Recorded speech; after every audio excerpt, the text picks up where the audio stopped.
Hi everyone, എല്ലാവരും സുഖമായിരിക്കുന്നു എന്ന് വിചാരിക്കുന്നു കേട്ടോ. സുഖമല്ലേ നിങ്ങൾക്ക്? ഓക്കെ, സോ ഇപ്പോൾ നമ്മളുണ്ടല്ലോടാ, കഴിഞ്ഞ ക്ലാസ്സിൽ നമ്മൾ കുറച്ച് കാര്യങ്ങളൊക്കെ ഡിസ്കസ് ചെയ്തിട്ടുണ്ടായിരുന്നു. നമ്മുടെ പോളിനോമിയൽസ് ഒക്കെ നോക്കിയിട്ടുണ്ടായിരുന്നു.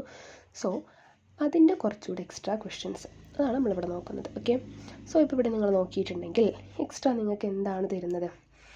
എക്സ് ക്യൂബ് ഇവിടെ കണ്ട, -12 ക്യൂബ്, 7 ക്യൂബ്, 5 ക്യൂബ്. ഇത് നിങ്ങൾ എന്ത് ചെയ്യണം? Without actually calculating cubes find the value of each of the following. So നിങ്ങൾ ഡയറക്റ്റായിട്ട് ഇവിടെ -12 ഇൻറ്റു -12 ഇൻറ്റു -12 അങ്ങനെ കൊടുത്തിട്ട് മൾട്ടിപ്ലൈ ചെയ്യരുത്. പകരം ഐഡൻറ്റിറ്റി യൂസ് ചെയ്തിട്ട് ചെയ്യണം. ഈ ഒരൊറ്റ കാര്യമാണ് നമ്മളോട് പറഞ്ഞിട്ടുള്ളത്. ഓക്കെ, സോ അപ്പോൾ ഇത് ചെയ്യാൻ മക്കൾ റെഡി അല്ലേ?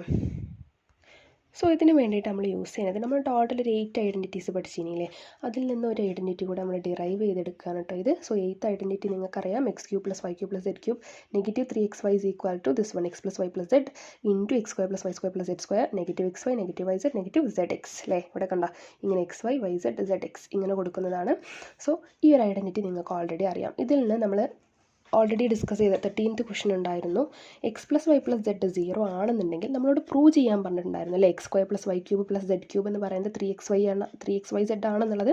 സോ നമ്മൾ പ്രൂവ് ചെയ്ത് കണ്ടുപിടിച്ച്, അപ്പോൾ അങ്ങനെ നമുക്ക് കിട്ടിയിട്ടുള്ള ഒരു ന്യൂ ഐഡൻറ്റിറ്റിയാണ് ഇത്. വേണമെന്നുണ്ടെങ്കിൽ നിങ്ങൾക്ക് 9th ഐഡൻറ്റിറ്റി ആയിട്ട് എടുത്ത് വെക്കാം കേട്ടോ. സോ അങ്ങനെയാണെന്നുണ്ടെങ്കിൽ എന്താകുമെന്ന് അറിയാം, മക്കൾക്ക് ഈ ഒരു എന്താ പറയുക, ബാക്കിയുള്ളതൊന്നും അറിയാതെ തന്നെ പെട്ടെന്ന് ഈ ഒരു ഐഡൻറ്റിറ്റീനെ ഓർത്ത് വെച്ചിട്ട്. പക്ഷേ ഇവിടെ കണ്ടീഷൻ ഓർക്കണം, x + y + z എന്നുള്ളത് 0 ആണെങ്കിൽ this is equal to this one. Okay, so ഇപ്പോൾ അതാണ് നമ്മളിവിടെ ചെക്ക് ചെയ്ത് നോക്കാൻ പോകുന്നത്. റെഡി? സോ ഫസ്റ്റ് നമ്മൾ എന്ത് ചെയ്യാണ്, നമ്മൾ എക്സും വൈയും സെഡൊക്കെ ഏതൊക്കെയാണ് നമ്മളെ ക്വസ്റ്റ്യനിൽ തന്നിട്ടുള്ളതിൻ്റെ എക്സും വൈയും സെഡൊക്കെ ഏതൊക്കെയാണ് നോക്കി. x is equal to -12 ആണ്, and y is equal to 7 ആണ്, z is equal to 5 ആണ്.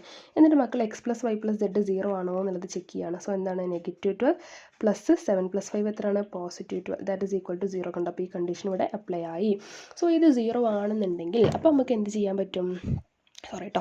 ഓക്കെ, എന്ത് ചെയ്യാനായിട്ട് പറ്റും? നമുക്ക് ഇവിടെ ഡയറക്റ്റായിട്ട് തന്നെ ഈ ഒരു ഫോർമുല നമുക്ക് അപ്ലൈ ചെയ്ത് കൊടുക്കാൻ പറ്റും. കണ്ടോ? ക്യൂബ് നമ്മളോട് കണ്ടുപിടിക്കാൻ പറഞ്ഞിട്ടുള്ളതും ക്യൂബാണ്. സോ ഇത് യൂസ് ചെയ്താൽ നമുക്ക് സിമ്പിളായിട്ട് നമ്മൾ എന്ത് ചെയ്യാം, ആൻസർ കണ്ടുപിടിക്കാൻ പറ്റും. സോ ജസ്റ്റ് ഒറ്റ മിനിറ്റ് നമ്മൾ എങ്ങനെയാണ് ഇതേപോലെ -12 cube, next +7 cube +5 cube. Okay, this is equal to എന്താണ് നമ്മുടെ ഫോർമുല? എന്താ നോക്കി, 3 ഇൻറ്റു എക്സ് എന്താണ് -12, വൈ എന്താണ് 7, z എന്താണ് 5 അല്ലേ? സോ XYZ നമ്മൾ കൊടുത്തിട്ട് ഇനി ഇത് മൾട്ടിപ്ലൈ ചെയ്തിട്ടുണ്ടെങ്കിൽ നമുക്ക് എന്ത് കിട്ടി? ആൻസറായി. ഓക്കെ, അപ്പോൾ ജസ്റ്റ് നമുക്കറിയാം 7 ഇൻറ്റു 5 എത്രയാണ്? 35 ഇൻറ്റു 12 നമ്മൾ ഫസ്റ്റ് ചെയ്ത് നോക്കുകയാണ് കേട്ടോ. സോ ജസ്റ്റ് ഇവിടെ റഫായിട്ട് എന്ത് ചെയ്യുക മക്കൾ, ജസ്റ്റ് ഒന്ന് ചെയ്ത് നോക്കുക.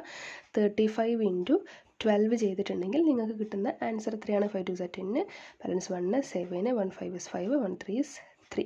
സോ നിങ്ങളുടെ ആൻസർ ഇവിടെ എന്തായിട്ട് കിട്ടും? 0, 12 ഇൻറ്റു 2, ബാലൻസ് ഒരു 1, സോ 420. ഇനി ഇതിൻ്റെ കൂടെ ഇവിടെയുള്ള 3യും കൂടെ നമ്മൾ മൾട്ടിപ്ലൈ ചെയ്യണം. സോ 3യും കൂടെ മൾട്ടിപ്ലൈ ചെയ്യുമ്പോൾ 0, 6, 4 3 is 12. കണ്ട, ഇനി ഇവിടെ ഉള്ളത് -12 ആണ്. അപ്പോൾ ഇതിൻ്റെ ഒക്കെ ആൻസറിൽ ആര് വരും? നെഗറ്റീവ് വരും. സോ ഇതിൻ്റെ കംപ്ലീറ്റ് ആൻസർ -1260 എന്നുള്ളതാണ് ഇതിൻ്റെ ആൻസർ. ഓക്കെ, സോ ഇത്രയേ ഉള്ളൂ. നല്ല സിമ്പിൾ ആണ് മക്കൾ. റെഡി അല്ലേ? സെറ്റ് അല്ലേ ഇത് ചെയ്യാനായിട്ട്? സോ ഇനി ഇതേപോലെ ക്വസ്റ്റ്യൻസ് വന്നിട്ടുണ്ടെങ്കിൽ ഫസ്റ്റ് നിങ്ങൾ ചെക്ക് ചെയ്യുക. x + y + z 0 ആണെങ്കിൽ ഈ ഒരു അപ്ലിക്കേഷൻ മാത്രം എടുത്തിട്ടാൽ മതി. ഓക്കെ, 0 ആയിരിക്കും, കാരണം നിങ്ങളോട് ഓൾറെഡി എന്ത് ചെയ്യാണ്, വിത്തൗട്ട് ആക്ച്വലി കാൽക്കുലേറ്റിംഗ് എന്ന് പറഞ്ഞിട്ട് ക്യൂബ് മൾട്ടിപ്ലൈ ചെയ്യാൻ പറഞ്ഞിട്ടുണ്ടെങ്കിൽ ഇവിടെ യൂസ് ചെയ്യാനുള്ളത് ഒറ്റ ഫോർമുല, ഈ ഒരു ഫോർമുല മാത്രമേ ഉള്ളൂ. സോ എന്തായാലും എന്തായിരിക്കും, ഈ x + y + z എന്നുള്ളത് 0 ആയിരിക്കും. ഓക്കെ, റെഡി ആണല്ലോ? ഡൗട്ട് ഉണ്ടെങ്കിൽ മാമിനെ കോൺടാക്ട് ചെയ്യാം കേട്ടോ.